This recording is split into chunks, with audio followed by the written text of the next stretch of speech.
ಎಲ್ಲರಿಗೂ ನಮಸ್ಕಾರ. ನನ್ನ ಹೆಸರು ರಮೇಶ್ ಗೌಡ ಐ ಪಾಟೀಲ್ ಅಂತೇಳಿ. ನಾನು ಪಿ ಎಮ್ ಶ್ರೀ ಸರ್ಕಾರಿ ಪದವಿ ಪೂರ್ವ ಮಹಾವಿದ್ಯಾಲಯ ಗೋಕಾಕ್ನಲ್ಲಿ ಆಟೋಮೊಬೈಲ್ ವಿಷಯವನ್ನು ಬೋಧನೆ ಮಾಡ್ತಿದ್ದೀನಿ. ಸೊ ಇವತ್ತು ನಾನು ಎಂಪ್ಲಾಯಬಿಲಿಟಿ ಸ್ಕಿಲ್ಸ್ 3 ಅಂಕದ ಪ್ರಶ್ನೆಗಳನ್ನು 3 ಮಾರ್ಕ್ಸ್ ಕ್ವಶನ್ಸ್ಗಳನ್ನು ಏನು ಮಾಡಿದ್ದೀನಿ ಪಿ ಪಿ ಟಿಯಲ್ಲಿ ಸಾಲ್ವ್ ಮಾಡಿದ್ದೀನಿ. Will go to the questions right now.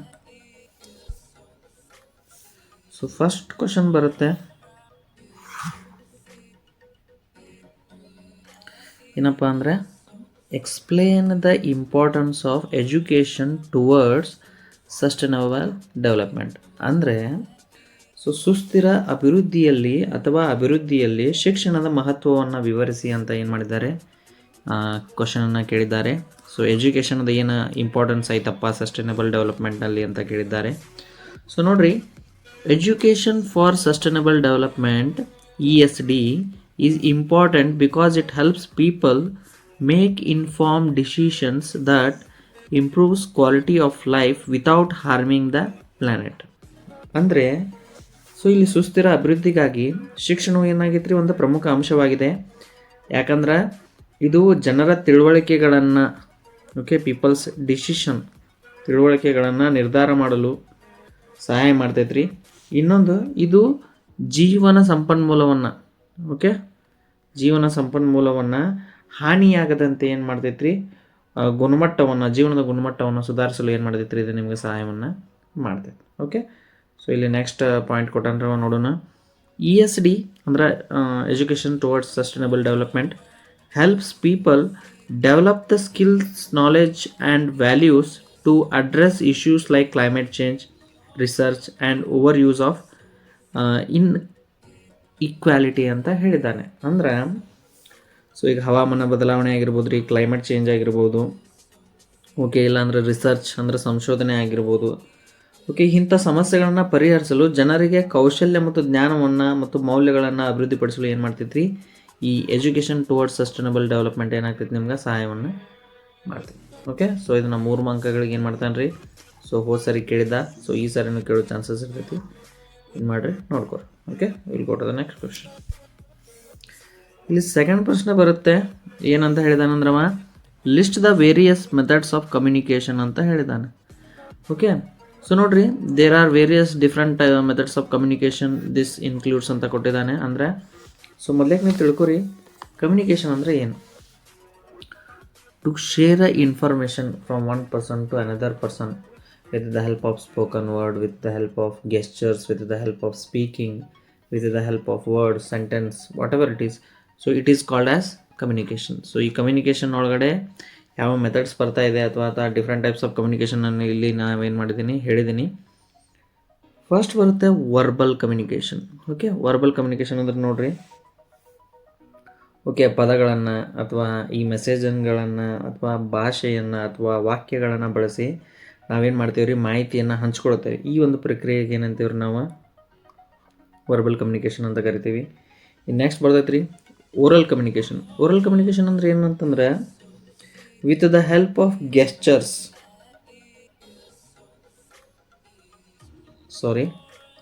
Oral communication ಅಂತಂತಂದ್ರೆ the process of conveying information or ideas or feelings through the spoken words. ಪದಗಳ ಬಳಕೆ ಮಾಡಿ ಅಥವಾ ವಾಕ್ಯಗಳ ಬಳಕೆ ಮಾಡಿ ಮಾತನಾಡುವ ಮುಖಾಂತರ ನಾವೇನಾದರೂ ಮಾಹಿತಿಯನ್ನು ಅಥವಾ ಸಂದೇಶವನ್ನು ರವಾನೆ ಮಾಡತ್ತೇವೆ ಅಂದ್ರೆ ಇದಕ್ಕೆ ನಾವೇನಂತೇವೆ ರೀ, ಓರಲ್ ಕಮ್ಯುನಿಕೇಷನ್ ಅಂತೀವಿ. ಸೊ ಓರಲ್ ಕಮ್ಯುನಿಕೇಷನ್ಗೆ 2 ಬರ್ತಾವೆ ರೀ, ಒಂದು ಫೋನ್ ಕಾಲ್ ರೀ, ಎಕ್ಸಾಂಪಲ್. ಇನ್ನೊಂದು ಬರ್ತೈತೆ ರೀ ವೈವಾ ಕ್ವಶನ್ಸ್ ಕೂಡ ಏನು ಬರ್ತೈತೆ ರೀ ಇದ್ರೊಳಗೆ ಬರ್ತೈತೆ. ಇನ್ನು ನೆಕ್ಸ್ಟ್ ಬರ್ತೈತೆ ರೀ ನಾನ್ ವರ್ಬಲ್ ಕಮ್ಯುನಿಕೇಷನ್. ಸೊ ನಾನ್ ವರ್ಬಲ್ ಕಮ್ಯುನಿಕೇಷನ್ ಅಂದರೆ with the help of gestures, body language, ಮತ್ತು ನಿಮ್ಗೆ ಹೇಳ್ಬೇಕಂದ್ರೆ ಐ ಕಾಂಟ್ಯಾಕ್ಟ್, ಟಚ್. ಸೊ ಇವುಗಳ ಮುಖಾಂತರ ನಾವೇನು ಮಾಡ್ತೀವಿ ರೀ, ಕಮ್ಯುನಿಕೇಟ್ ಮಾಡ್ತೇವೆ with another person. So that is called as non verbal communication. Next ಬರ್ತೈತೆ ರೀ ರಿಟರ್ನ್ ಕಮ್ಯುನಿಕೇಷನ್ ಅಂದ್ರೆ ನೋಡ್ರಿ, the process of conveying messages or ideas or information through the use of the written word or sentence. It is called as written communication. ಅಂದರೆ ಬರೆಯೋದ್ರ ಮುಖಾಂತರ ಅಥವಾ ನೀವು typing ಮಾಡೋ ಮುಖಾಂತರ ನೀವು ಯಾರಿಗಾದರೂ ಏನಾದರೂ ಸಂದೇಶವನ್ನು ಕಳಿಸ್ತೀರ ಅಂದರೆ ಆ ಸಂದೇಶಕ್ಕೆ ಆ ಕಮ್ಯುನಿಕೇಷನ್ಗೆ ಏನಂತಾರೆ ನಾವು ರಿಟರ್ನ್ ಕಮ್ಯುನಿಕೇಷನ್ ಅಂತ ಕರಿತೀವಿ. ಓಕೆ, ನೆಕ್ಸ್ಟ್ ಬರ್ತೈತೆ ರೀ visual communication. Visual communication best example ಅಂದರೆ the process of conveying information or ideas with the help of photos, videos or graphics or images. Okay, ಚಿತ್ರಗಳ ಮುಖಾಂತರ ಅಥವಾ ವಿಡಿಯೋಗಳ ಮುಖಾಂತರ. ಓಕೆ, ಸೊ ಈಗ ಸಪೋಸ್ ನೀವು ಪಾಠ ಕೇಳ್ತಾ ಇದ್ದೀರಿ with the help of projectors, PPT, so it is called as visual communication. Okay, next ಬರ್ತೈತೆ ರೀ listening. Okay, the art of paying attention to and try to understand the sounds is called as listening ಅಂತ ಕರಿತೀವಿ ರೀ ಇದಕ್ಕೆ. ಅಂದ್ರೆ ಇಲ್ಲಿ ನೋಡ್ರಿ, hearing ಬೇರೆ ರೀ, ಲಿಸ್ನಿಂಗ್ ಬೇರೆ. ಹಿಯರಿಂಗ್ ಅಂದ್ರೆ ಸೊ ನಿಮ್ಮ ಬಾಡಿ ಎಲ್ಲವನ್ನ ಕೇಳಿಸ್ಕೊತಿರ್ತೈತಿ, ನಿಮ್ಮ ಕಿವಿ, ಅದಕ್ಕೆ ನಾವು ಹಿಯರಿಂಗ್ ಅಂತ ಕರಿತೇವೆ. ಬಟ್ ಲಿಸನಿಂಗ್ ಅಂದ್ರೆ ರೀ ಅಟೆನ್ಷನ್ ಕೊಟ್ಟು ಆ ಒಂದು ಪರ್ಟಿಕ್ಯುಲರ್ ಇನ್ಫಾರ್ಮೇಷನನ್ನು ಪಡೆಯೋದಕ್ಕೆ ನಾವೇನಂತೇವೆ ರೀ ಲಿಸನಿಂಗ್ ಅಂತ ಏನು ಮಾಡ್ತೇವೆ ರೀ. List the different types of non verbal communication ಅಂತ ಕೇಳೋಣ ನಾವು. ಓಕೆ, ಅಂದ್ರೆ ನಾನ್ ವರ್ಬಲ್ ಕಮ್ಯುನಿಕೇಷನ್ ವಿವಿಧ ಹಂತಗಳನ್ನು, ಅಂದ್ರೆ ನೀವು ಯಾವ ಥರ ನಾನ್ ವರ್ಬಲ್ ಕಮ್ಯುನಿಕೇಷನನ್ನು ಏನು ಮಾಡ್ಬೋದು ರೀ ಎಕ್ಸ್ಪ್ಲೇನ್ ಮಾಡ್ಬೋದು, ಅಥವಾ ನೀವು ಅದನ್ನು ಯಾವ ಥರ ವಿವರಣೆ ಮಾಡ್ಬೋದು ಅಂತ ಕೇಳಿದಾನೆ ಟೈಪ್ಸ್ ಅಂತ ನೀವು ತಿಳ್ಕೊಬೋದು. ಫಸ್ಟ್ ಬರ್ತೈತೆ ರೀ ಫೇಶಿಯಲ್ ಎಕ್ಸ್ಪ್ರೆಷನ್ಸ್. ಓಕೆ, ಮುಖದ ಹಾವಭಾವಗಳು ಅಂತ ನಾವು ಕರಿತೀವಿ ರೀ. ಅಳು, ನಗು, ಸಿಟ್ಟು, ಬೇಜಾರಾದಾಗ ಏನಾಗ್ತೈತೆ ರೀ ನಮ್ಮ ಫೇಸ್ನ ಏನಂತೀರಿ ನೀವು ಮುಖಚರಿ ಏನಾಗ್ತೈತೆ ರೀ ಬೇರೆ ಬೇರೆ ಆಗ್ತೈತಿ. ಅದಕ್ಕೆ ಬೆಸ್ಟ್ ಎಕ್ಸಾಂಪಲ್ ಅಂತಂದ್ರೆ when you are happy you are smiling, when you are not happy, when you are sad your face will be not smiling, you are not smiling. So ಈ ಥರ ನೀವು ಇದನ್ನು ತಿಳ್ಕೊಬೋದು. ನೆಕ್ಸ್ಟ್ ಬರ್ತೈತೆ ರೀ ಗೆಸ್ಚರ್ಸ್. ಗೆಸ್ಚರ್ಸ್ ಅಂದ್ರೆ ನೋಡ್ರಿ ಸನ್ನೆಗಳು ಅಂತ ಕರಿತೇವೆ ನಾವು. ಅದಕ್ಕೆ ಏನಂತ ಇದಕ್ಕೆ ನಾವು ಸನ್ನೆಗಳು ಅಂತ ಕರಿತೇವೆ. ಅಂದ್ರೆ ಇದಕ್ಕೆ ಬೆಸ್ಟ್ ಎಕ್ಸಾಂಪಲ್ ಅಂದ್ರೆ ಈಗ ನಿಮ್ಮ ರಿಲೇಟಿವ್ಸ್ ನಿಮ್ಮ ಮನೆಗೆ ಬಂದಿರ್ತಾರೆ, ಅವ್ರು ವಾಪಸ್ ಹೋಗ್ತಿರ್ತಾರೆ ರೀ. ಸೊ ನೀವೇನು ಮಾಡ್ತೀರಿ, ಅವ್ರನ್ನ ಕಳಿಸುವಾಗ ಏನು ಮಾಡ್ತೀರಿ, you will raise a hand to greet them as a goodbye. So this is called as gestures. Okay, so next ಬರ್ತೈತೆ ರೀ ಐ ಕಾಂಟ್ಯಾಕ್ಟ್. ಓಕೆ, ಐ ಕಾಂಟ್ಯಾಕ್ಟಿಗೆ ಬೆಸ್ಟ್ ಅಂತಂತಂದ್ರೆ ಸೊ ಕಣ್ಣಿನ ಸಂಪರ್ಕ ಅಂತ ಕರಿತೀವಿ ರೀ. Looking at the eyes of the opposite person. Okay, ನೀವು ಯಾರ ಜೊತೆ ಮಾತಾಡ್ತಿರ್ತೀರಲ್ಲ ಅವ್ರ ಕಣ್ಣಲ್ಲಿ ಕನೆಕ್ಟ್ ಮಾತಾಡ್ತೀರಪ್ಪ ಅಂತಂದರೆ ಇದು best example for the I contact. Okay, next ಬರ್ತದೆ ರೀ ಬಾಡಿ ಮೂಮೆಂಟ್. ಓಕೆ, ಇದಕ್ಕೇನಂತೀವಿ ನಾವು ದೇಹದ ವರ್ತನೆ ಅಂತೀವಿ. ಸೊ ಇದು ಸಿಟ್ಟು ಬಂದಾಗ ಬೇರೆ ಇರ್ತೈತೆ ರೀ, ಖುಷಿ ಇದ್ದಾಗ ಬೇರೆ ಇರ್ತೈತೆ ರೀ, ನೀವು ಮನೆಯಲ್ಲಿ ಎಲ್ಲರೂ ಇದ್ದಾಗ ಬೇರೆ ಇರ್ತೈತೆ ರೀ, ಮನೆಯಲ್ಲಿ ಯಾರೂ ಇಲ್ದಾಗ ಕೂಡ ಏನಿರ್ತೈತೆ ರೀ ಇದು ಬೇರೆನೇ ಇರ್ತೈತೆ. ಓಕೆ, ಸೊ ಈ ಥರ ನೀವು ತಿಳ್ಕೊಬೋದು. ನೆಕ್ಸ್ಟ್ ಬರ್ತದೆ ರೀ ಪರ್ಸನಲ್ ಸ್ಪೇಸ್. ಪರ್ಸನಲ್ ಸ್ಪೇಸ್ ಅಂದ್ರೆ ನೋಡ್ರಿ ನಿಮ್ಗೆ ಹೇಳ್ಬೇಕಂತಂದ್ರೆ ವೈಯಕ್ತಿಕವಾಗಿ boundary, it is only for family and friends ಅಂತ ನಾವು ಇದನ್ನು ತಿಳ್ಕೊಬೋದು. ಅಂದ್ರೆ ನಿಮ್ಮ ಜೊತೆ ಭಾಳ ಯಾರು ಟಚ್ನಾಗ ಇರ್ತಾರೆ ಗೊತ್ತೇ, ಅವ್ರು ನಿಮ್ಮ ಫ್ಯಾಮಿಲಿದವ್ರು ಮತ್ತು ನಿಮ್ಮ ಫ್ರೆಂಡ್ಸ್ ಅಷ್ಟು ನಿಮ್ಮ ಜೊತೆ ಭಾಳ ಏನಿರ್ತಾರೆ ಟಚ್ ಒಳಗಿರ್ತಾರೆ.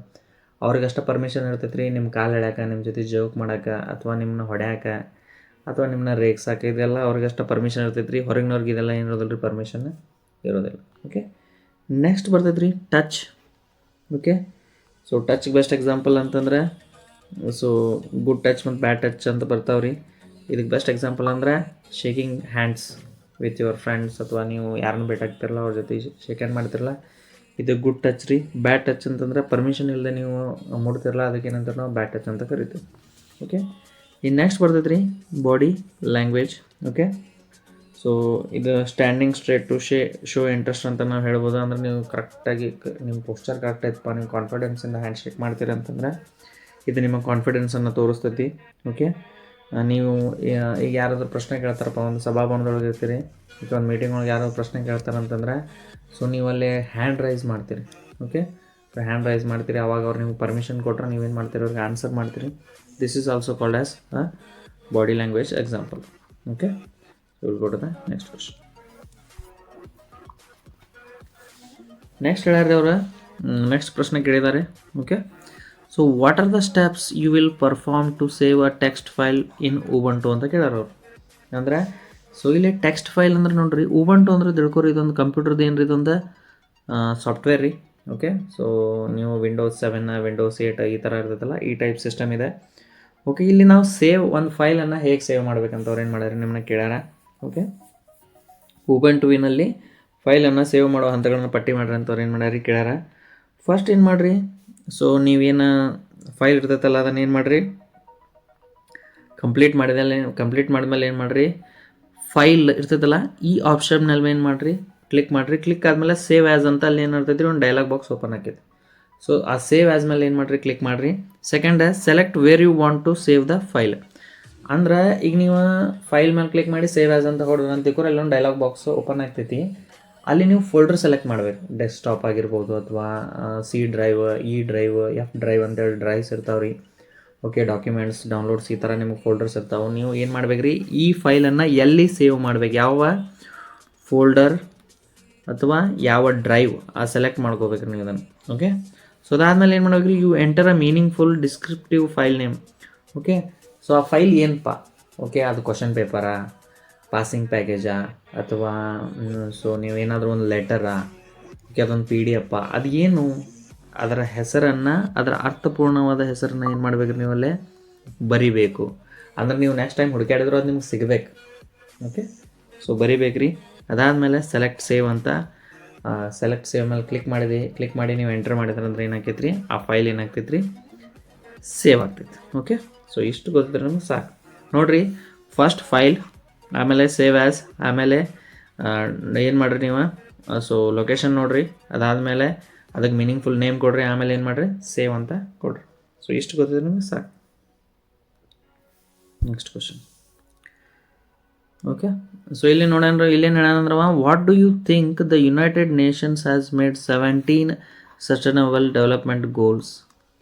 ಅಂದ್ರೆ ಇಲ್ಲೇನು ಕೇಳ್ರಿ, ವಿಶ್ವಸಂಸ್ಥೆಯು 17 ಸುಸ್ಥಿರ ಅಭಿವೃದ್ಧಿ ಗುರಿಗಳನ್ನು ರಚನೆ ಮಾಡೈತಿ. ಅದರ ಬಗ್ಗೆ ನಿಮ್ಮ ಯೋಚನೆ ಏನು ಅಥವಾ ನಿಮ್ಮ ಥಿಂಕಿಂಗ್ ಏನಂತ ಏನು ಮಾಡ್ಯಾನ್ರಿ, ಈ ಪ್ರಶ್ನೆಯಲ್ಲಿ ಏನು ಮಾಡ್ಯಾನ್ರಿ ಕೇಳೋಣ. ಓಕೆ, ಸೊ ಇಲ್ಲಿ ನೋಡ್ರಿ, the 2030 agenda for sustainable development adopted by the United members in 2015 created 17 World Sustainable Development Goals SDGs ಅಂತ. ಅಂದರೆ 2015ರಲ್ಲಿ ಎಲ್ಲ ವಿಶ್ವಸಂಸ್ಥೆ ಯುನೈಟೆಡ್ ನೇಷನ್ನ ಸದಸ್ಯರು ಸುಸ್ಥಿರ ಅಭಿವೃದ್ಧಿಗಾಗಿ ಏನು ಮಾಡ್ತಾರೆ ರೀ, 17 ವರ್ಲ್ಡ್ ಸಸ್ಟೈನಬಲ್ ಡೆವಲಪ್ಮೆಂಟ್ ಏನು ಮಾಡ್ತಾರೆ ರೀ, ರಚನೆ ಮಾಡ್ತಾರೆ ರೀ. ಮತ್ತು ಆ ಕಾರ್ಯಗಳನ್ನು 2030 ಒಳಗಾಗಿ ಕಂಪ್ಲೀಟ್ ಮಾಡುವಂಥ ಸಂಭವವನ್ನು ಕೂಡ ಏನು ಮಾಡ್ಯಾರ ಅವರು ವ್ಯಕ್ತಪಡಿಸ್ತಾರೆ. ಓಕೆ, ಸೊ ಅವ್ರ ಅಜೆಂಡಾ ಏನಾಯ್ತಪ್ಪ ಅಂತಂದ್ರೆ 2030 ಒಳಗೆ ಏನಾಗಬೇಕು ರೀ, ಅವೆಲ್ಲ ಏನಾಗಬೇಕು, ಕಂಪ್ಲೀಟ್ ಆಗಬೇಕು.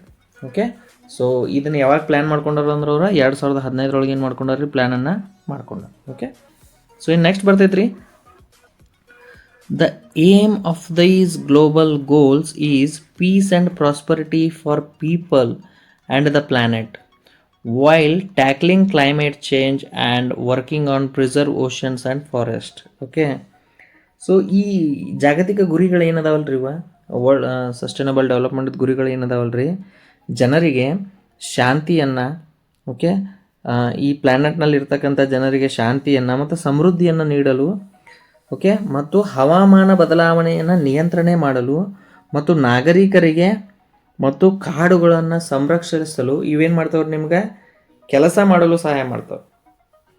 ಓಕೆ, ಇಲ್ಲಿ ನೀವು ಎದ್ರ ಬಗ್ಗೆ ಕೆಲಸ ಮಾಡ್ಬೋದು ರೀ, ಒಂದನೇದ ಸಮೃದ್ಧಿಯನ್ನು ನೀಡಲ್ರಿ, ಎರಡನೇದ ಶಾಂತಿಯನ್ನು ಕಾಪಾಡಲು, ಮೂರನೇದ ಹವಾಮಾನ ಬದಲಾವಣೆಯನ್ನು ನಿಯಂತ್ರಣ ಮಾಡಲು ಮತ್ತು ಕಾಡುಗಳನ್ನು ಮತ್ತು ಸಾಗರಗಳನ್ನು ರಕ್ಷಣೆ ಮಾಡಲು ಏನು ಮಾಡ್ತೈತೆ ರೀ, ಇದು ನಿಮ್ಗೆ ಸಹಾಯವನ್ನು ಮಾಡ್ತೈತೆ. ಓಕೆ, ಸೊ ಇಷ್ಟು ಗೊತ್ತಿದೆ ನಿಮ್ಗೆ ಸಾಕು. Stress, list the 3 steps to manage the stress. Okay, stress ಅಥವಾ ಒತ್ತಡವನ್ನು ನಿಯಂತ್ರಿಸಲು 3 ಹಂತಗಳನ್ನು ಪಟ್ಟಿ ಮಾಡಿರಿ ಅಂತ ಏನು ಮಾಡ್ಯಾನ್ರಿ ಕೇಳೋಣ. ಸೊ ನಾನು ಇಲ್ಲಿ ಸ್ಟ್ರೆಸ್ ಬಗ್ಗೆ ಆಲ್ರೆಡಿ ನಾನು 2-3 ವೀಡಿಯೋದೊಳಗೆ ಹೇಳೇನ್ರಿ. ಸೊ ಇಲ್ಲಿಯೂ ಹೇಳ್ತೇನೆ ನಾನು. ಸೊ ಸ್ಟ್ರೆಸ್ ಅಂದ್ರೆ ನೋಡಿರಿ, ಓಕೆ, ಯಾರಾದರೂ ನಿಮ್ಗೆ ಬೇಡಿಕೆ ಇಟ್ಟಾಗ ಅಥವಾ ಯಾರೋ ನಿಮ್ಗೆ ಧಮಕಿ ಮಾಡಿದಾಗ ಅಥವಾ ಯಾರಾದರೂ ನಿಮ್ಗೆ ಹರಾಸ್ಮೆಂಟ್ ಮಾಡಿದಾಗ, ಸೊ ನಿಮ್ಮ ದೇಹ ಮೆಂಟಲಿ, ಫಿಸಿಕಲಿ ಅಥವಾ ಎಮೋಷ್ನಲಿ ಹೇಗೆ ರಿಯಾಕ್ಟ್ ಮಾಡ್ತೈತಲ್ಲ, ಆ ಪ್ರೊಸೆಸ್ಸಿಗೆ ನಾವೇನಂತೀವಿ ರೀ, ಸ್ಟ್ರೆಸ್ ಅಂತ ಕರಿತೀವಿ. ಓಕೆ, ಸೊ ಇಲ್ಲಿ 3 ವೇ ಅದಾವೆ ರೀ, 3 ways to manage stress are ಅಂತ ಕೊಟ್ಟ ನಾವು. ಫಸ್ಟ್ ಬರ್ತೈತೆ ರೀ physical activity. Okay, so physical activity ಒಳಗೆ ನೋಡಿರಿ, ಎಕ್ಸಸೈಸ್ ಮಾಡಿರಿ, ವ್ಯಾಯಾಮ ಮಾಡಿರಿ, can improve your mood. So ಇದು ನಿಮ್ಮ ಮನವನ್ನು ಏನು ಮಾಡ್ತೈತೆ ರೀ, ಮನಸ್ಥಿತಿಯನ್ನು ಶುದ್ಧವಾಗಿಡ್ತೈತಿ. ಎರಡನೇದು ಎನರ್ಜಿ ಆ್ಯಂಡ್ ಫೋಕಸ್. ಸೊ ಇದರಿಂದ ನಿಮ್ಮ ಶಕ್ತಿ ಕೂಡ ಜಾಸ್ತಿ ಆಗ್ತೈತಿ ಮತ್ತು ಇದೇನು ಮಾಡ್ತೈತಿ ರೀ, ನಿಮ್ಮ ಗಮನವನ್ನು ಕೂಡ ಹೆಚ್ಚಿಸ್ತೈತಿ. If you have a good body you look like a good person, ಅಥವಾ ನಿಮ್ಮ ಕಾನ್ಫಿಡೆನ್ಸನ್ನು ಇದೇನು ಮಾಡ್ತೈತಿ ರೀ, ಜಾಸ್ತಿ ಮಾಡ್ತೈತಿ. ಎರಡನೇದು ರೀ ಹೆಲ್ದಿ ಈಟಿಂಗ್, ಅಂದ್ರೆ ಒಳ್ಳೆಯ ಆಹಾರ ರೀ, ಆರೋಗ್ಯಕರ ಆಹಾರ ಅಂತ ನಾವು ಹೇಳ್ಬೋದು ರೀ, ಅಥವಾ ಹೆಲ್ದಿ ಫುಡ್ ಅಂತ ಹೇಳ್ಬೋದು. So eating well can help balance your hormones and Boost your energy ಅಂತ ಕೊಟ್ಟಾನ. ಅಂದ್ರೆ ಒಳ್ಳೆಯ ಆಹಾರವನ್ನು ಚೆನ್ನಾಗಿ ನೀವು ಸೇವಿಸೋದ್ರಿಂದ ನಿಮ್ಮ ಹಾರ್ಮೋನುಗಳು ಚೆನ್ನಾಗಿ ಏನಾಗ್ತಾವೆ ರೀ, ನಿಮ್ಮ ಹಾರ್ಮೋನ್ಗಳನ್ನು ನೀವು ಕಂಟ್ರೋಲ್ ಮಾಡ್ಬೋದು ರೀ. ಓಕೆ, ಎರಡನೇದು ಇದು ನಿಮ್ಮ ಶಕ್ತಿಯನ್ನು ಹೆಚ್ಚಿಸಲು ಏನು ಮಾಡ್ತೈತೆ ರೀ, ಇದು ನಿಮಗೆ ಸಹಾಯವನ್ನು ಮಾಡ್ತೈತೆ. ಓಕೆ, ಮೂರನೇದು ಸ್ಲೀಪ್, ಸರಿಯಾದ ನಿದ್ರೆ ರೀ. It is very important. You have to sleep up to 7 to 8 hours per day. Maximum in 24 hours you have to proper sleep 8 hours. Okay, that is very important. ಇಲ್ಲ ಅಂದ್ರೆ ನಿಮ್ಗೆ ಸಣ್ಣದಾಗಿ ಮೈಗ್ರೇನ್ಸ್, ಹೆಡ್ಏಕ್ಸ್, ಓಕೆ, ಸ್ಟ್ರೋಕ್ಸ್ ಇವೆಲ್ಲ ಬರೋಕ್ಕೆ ಚಾಲು ಆಗ್ತಾವೆ ರೀ. If you are sleeping well, your health will be very good condition. Okay, so getting enough sleep can help you deal with stress. Okay, so ದಿನಕ್ಕೆ 8 ರಿಂದ 9 ಗಂಟೆ ಸಾಕಷ್ಟು ನೀವು ಒಳ್ಳೆ ನಿದ್ರೆ ಮಾಡೋದ್ರಿಂದ ಏನು ಮಾಡ್ಬೋದು, ನೀವು ಸ್ಟ್ರೆಸ್ಸನ್ನು ಕಡಿಮೆ ಮಾಡ್ಬೋದು. ಓಕೆ,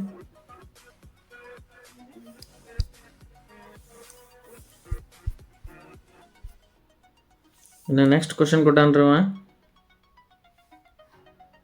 ಏನಂತಂದ್ರೆ, so explain the elements of communication with the flow chart ಅಂತ ಕೊಟ್ಟಾನ. ಅಂದ್ರೆ ಫ್ಲೋ ಚಾರ್ಟ್ನ ಮುಖಾಂತರ ಕಮ್ಯುನಿಕೇಷನ್ನ ವಿಧಗಳನ್ನು ಅಥವಾ ಅಂಶಗಳನ್ನು, ವಿವಿಧ ಅಂಶಗಳನ್ನು ಪಟ್ಟಿ ಮಾಡಿರಿ ಅಂತ ಏನು ಮಾಡ್ಯಾನ್ರವ ಪ್ರಶ್ನೆಯನ್ನು ಕೇಳಾನ. ಓಕೆ, ಸೊ ಫಸ್ಟ್ ಬರೋಣ್ರಿ ಸೆಂಡರ್. ಸೊ ಇಲ್ಲದ ನೋಡ್ರಿ ಸೆಂಡರ್. ಓಕೆ, ಸೊ ಇವ್ರಿಗೇನಂತ, he will start the communication. Okay, ಕಮ್ಯುನಿಕೇಷನನ್ನು ಪ್ರಾರಂಭ ಮಾಡುವಂಥ ವ್ಯಕ್ತಿಗೆ ಏನಂತೀವ್ರಿ ನಾವು, ಅಥವಾ ಮೊದಲ ಸಂದೇಶವನ್ನು ಕಳಿಸುವಂಥ ವ್ಯಕ್ತಿಗೆ ಏನಂತೀವ್ರಿ ನಾವು ಸೆಂಡರ್ ಅಂತ ಕರಿತೀವಿ ರೀ. ಓಕೆ, ಎರಡನೇದು ಮೆಸೇಜ್. ಓಕೆ, ಸೊ ಇಲ್ಲೈತೆ ನೋಡ್ರಿ. ಓಕೆ, ಈ ಮೆಸೇಜ್ ಎಲ್ಲಿ ಹೋಗ್ತೈತೆ ರೀ, ಇದೆ ರಿಸೀವರ್ಗೆ ಹೋಗ್ತೈತಿ. ಓಕೆ, ಸೊ ಕಳಿಸುವವರು ತಿಳಿಸಲು ಬಳಸುವ ಅಥವಾ ಬಯಸುವ ಮಾಹಿತಿ. ಸೊ ಇವ್ರು ಏನು ಇವರಿಗೆ ಕನ್ವೆ ಮಾಡ್ಬೇಕು ಅಂದ್ಕೊಂಡಾರಲ್ಲ, ಸೊ ಅದಕ್ಕೆ ನಾವು ಮೆಸೇಜ್ ಅಂತ ಕರಿತೇವೆ. So what is the information. Okay, ಮೂರನೇದು ಚಾನಲ್. ಓಕೆ, ಸೊ ಚಾನಲ್ ಅಂದ್ರೆ ನೋಡ್ರಿ, ಮಾಹಿತಿಯನ್ನು ಕಳಿಸುವ ಮಾಧ್ಯಮ. ಓಕೆ, ಮಾಹಿತಿಯನ್ನು ಕಳಿಸುವ ಮಾಧ್ಯಮ ಹೆಂಗೆ ರೀ, ಸೊ ಅವ್ರು ನಿಮ್ಗೆ ಏನು ಮಾಡ್ಬೋದು ರೀ, ಫೋನ್ ಕಾಲ್ ಮಾಡ್ಬೋದು ರೀ. ಓಕೆ, ಇಮೇಲ್ ಮಾಡ್ಬೋದು, ಇಲ್ಲ ವಾಟ್ಸಪ್ ಚಾಟ್ ಮಾಡ್ಬೋದು. ಓಕೆ, ಸೊ ಅವ್ರು ಯಾವ ಥರ ಅಥವಾ ಇನ್ನೊಬ್ಬರ ಕಡೆ ಏನು ಮಾಡ್ತಾರೆ ಅವ್ರು ಹೇಳಿ ಕಳಿಸ್ಬೋದು. ಓಕೆ, ಸೊ ಅವ್ರು ಯಾವ ಮಾಧ್ಯಮನ ಚೂಸ್ ಮಾಡ್ತಾರಲ್ಲ ಅದ್ರ ಮೇಲೆ ಏನಾಗಿರ್ತೈತಿ ಅಂತ ಡಿಪೆಂಡ್ ಆಗಿರ್ತೈತಿ. ನೆಕ್ಸ್ಟ್ ಬರ್ತೈತೆ ರೀ ರಿಸೀವರ್. ಓಕೆ, ಸೊ ರಿಸೀವರ್ ಅಂದ್ರೆ ಏನು ರೀ, ಸಂದೇಶವನ್ನು ಸ್ವೀಕರಿಸುವಂಥ ವ್ಯಕ್ತಿಗೆ ಏನಂತೀವಿ ನಾವು ರಿಸೀವರ್ ಅಂತ ಕರಿತೀವಿ ರೀ. ಓಕೆ, ಇನ್ನು ಲಾಸ್ಟ್ ಬರ್ತೈತೆ ರೀ ಫೀಡ್ಬ್ಯಾಕ್. ಓಕೆ, ಸೊ ಫೀಡ್ಬ್ಯಾಕ್ ಅಂದರೆ ಏನು ರೀ, ಪ್ರತಿಕ್ರಿಯೆ ಅಂತ ಕರಿತೀವಿ ರೀ. ಸಂದೇಶವನ್ನು ಸ್ವೀಕರಿಸಿದ ನಂತರ ರಿಸೀವರ್ ಏನು ಪ್ರತಿಕ್ರಿಯೆಯನ್ನು ನೀಡ್ತಾನಲ್ಲ, ಈ ಪ್ರೊಸೆಸ್ಸಿಗೆ ಏನಂತೀವ್ರಿ ನಾವು ಫೀಡ್ಬ್ಯಾಕ್ ಅಂತ ಕರಿತೇವೆ. ಓಕೆ, ಸೊ ಸೆಂಡರ್, ಸಪೋಸ್ ಈಗ ನಾವು ಒಂದು ಪ್ರಶ್ನೆ ಕೇಳಿದ್ನ ಅಂತ ತಿಳ್ಕೊರಿ ನಮ್ಮ ಸ್ಟೂಡೆಂಟ್ಗೆ.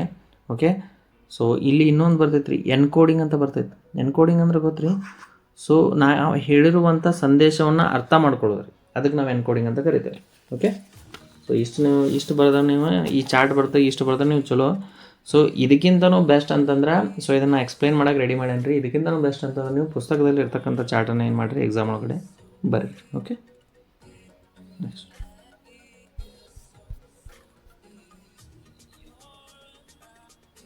ಸೊ ನೆಕ್ಸ್ಟ್ ಬರ್ತೈತೆ ರೀ ಕಮ್ಯುನಿಕೇಷನ್ನ ಅಡೆತಡೆಗಳನ್ನು ಪಟ್ಟಿ ಮಾಡ್ರಿ ಅಂತ ಏನು ಕೇಳ್ಯಾನ್ರವ. List the barriers of communication ಅಂತ ಕೇಳೋಣ. ಓಕೆ, ಕಮ್ಯುನಿಕೇಷನಲ್ಲಿ ಬರ್ತಕ್ಕಂಥ ಅಡೆತಡೆಗಳನ್ನು ಏನು ಮಾಡ್ಯಾನ್ರಿ ಕೇಳೋಣ. ಫಸ್ಟ್ ಬರ್ತೈತೆ ರೀ ನಾಯ್ಸ್. ನಾಯ್ಸ್ ಅಂದ್ರೆ ಏನು ರೀ, ಗದ್ದಲ ಪೂರಿತ ವಾತಾವರಣಕ್ಕೆ ಏನಂತೀವಿ ನಾವು ನಾಯ್ಸ್ ಅಂತ ಕರಿತೀವಿ. ಸಪೋಸ್ ಈಗ ನೀವು ಒಂದು ಹೋಟೆಲ್ನಾಗ ಕುಂತೀರಿ ಅಂತ ತಿಳ್ಕೊರಿ, ನೀವು ಮಾತಾಡ್ತಾ ಇರ್ತೀರಿ, ನೀವು ಮಾತಾಡೋದು ನಿಮ್ಮ ಅಪೋಸಿಟ್ ಪರ್ಸನ್ ಕೇಳಾಕತ್ತಿಲ್ಪ, ಏನು ರೀ ಅಲ್ಲೇನೈತೆ ರೀ, ಗೊಂದಲ ಅಥವಾ ಗದ್ದಲ ಐತೆ ಅಂತ ನೀವು ತಿಳ್ಕೊಬೋದು. ಸೊ ಗದ್ದಲ ಪೂರಿತ ವಾತಾವರಣವಿದ್ದಾಗ ನೀವು ಮಾತನಾಡುವ ಮಾತು ಇನ್ನೊಬ್ಬರಿಗೆ ಏನಾಗೋದಿಲ್ಲ ರೀ, ಸರಿಯಾಗಿ ಕೇಳೋದಿಲ್ಲ, ಬಿಕಾಸ್ ಆಫ್ ನಾಯ್ಸ್. ಓಕೆ, ಎರಡನೇದು ಇನ್ಅಪ್ರೋಪ್ರಿಯೇಟ್ ಮೀಡಿಯಮ್. ಇನ್ಅಪ್ರೋಪ್ರಿಯೇಟ್ ಮೀಡಿಯಮ್ ಅಂದ್ರೆ ಏನು ರೀ, ಸೊ ನೀವು ಏನೋ ಮಾತಾಡ್ತಾ ಇರ್ತೀರಿ ಫೋನ್ ಕಾಲ್ ಒಳಗಡೆ, ಇದಕ್ಕೆ ಎಕ್ಸಾಂಪಲ್ ಅಂದ್ರೆ ಫೋನ್ ಕಾಲ್ ರೀ, ಮಾತಾಡ್ತಾ ಇರ್ತೀರಿ, ಆವಾಗ ನೀವು ಹೇಳ್ತಕ್ಕಂಥ ಮೆಸೇಜ್ ನಿಮ್ಮ ಅಪೋಸಿಟ್ ಫ್ರೆಂಡ್ಗೆ ಏನಾಗೋದಿಲ್ಲ ರೀ, ಸರಿಯಾಗಿ ಕೇಳೋದಿಲ್ಲ, without proper network. Okay, network ಸರಿ ಇಲ್ಲದೆ ಇದ್ದಾಗ ನೀವೇನು ಮಾತಾಡ್ತಿರಲ್ಲ ಅದು ನಿಮ್ಮ ಫ್ರೆಂಡಿಗೆ ಸರಿಯಾಗಿ ಕೇಳೋದಿಲ್ಲ. ಅದಕ್ಕೆ ಬೆಸ್ಟ್ ಎಕ್ಸಾಂಪಲ್ ಅಂದರೆ ಇನ್ಅಪ್ರೋಪ್ರಿಯೇಟ್ ಮೀಡಿಯಮ್. ಓಕೆ, ಮೂರನೇದು ಅಸಂಪ್ಷನ್ ಆ್ಯಂಡ್ ಮಿಸ್ಕನ್ಸೆಪ್ಷನ್ಸ್. ಅಸಂಪ್ಷನ್ ಅಂದ್ರೆ ನೋಡ್ರಿ, ಅವರು ಏನೋ ಹೇಳಿರ್ತಾರೆ ರೀ, ನಾವು ಅದನ್ನು ಏನೋ ಊಹೆ ಮಾಡ್ಕೊಳ್ಳೋದು ರೀ. ಅವ್ರು ಹೇಳೋ ಮಾತನ್ನು ನಾವು ಅವ್ರು ಹೆಂಗೆ ಹೇಳ್ತಾರಲ್ಲ ಅದನ್ನು ಹಂಗೆ ತಿಳ್ಕೊಳ್ಳೋದಿಲ್ಲ ರೀ. ನಾವೇನು ಮಾಡ್ತೇವೆ ರೀ, ನಾವು ಒಂದು ಊಹೆ ಮಾಡ್ಕೊಂಬಿಡ್ತೇವೆ, ಓ ಸರ್ ಹಿಂಗೆ ಅಂದರು, ಈ ಥರ ಮಾತಾಡಿದರು ಅಂತೇಳಿ. ಎರಡನೇದು ಮಿಸ್ಕನ್ಸೆಪ್ಷನ್ ಅಂದ್ರೆ ಅವ್ರು ಹೇಳಿರ್ತಕ್ಕಂಥ ಮಾತನ್ನು ನಾವು ತಪ್ಪಾಗಿ ತಿಳಿದುಕೊಳ್ಳೋದು. ಓಕೆ, ಅದರ ಸರಿಯಾದ ಅರ್ಥವನ್ನು ನಾವು ತಿಳಿದುಕೊಳ್ಳದೇ ಇರೋದಕ್ಕೆ ನಾವೇನಂತೀವಿ ಮಿಸ್ಕನ್ಸೆಪ್ಷನ್ ಅಂತ ಕರಿತೀವಿ. Okay, next emotions. Okay, so emotions best ಅಂತಂದ್ರೆ ಭಾವನೆಗಳನ್ನು ಅರ್ಥ ಮಾಡಿಕೊಳ್ಳದೆ ಇರೋದು ರೀ.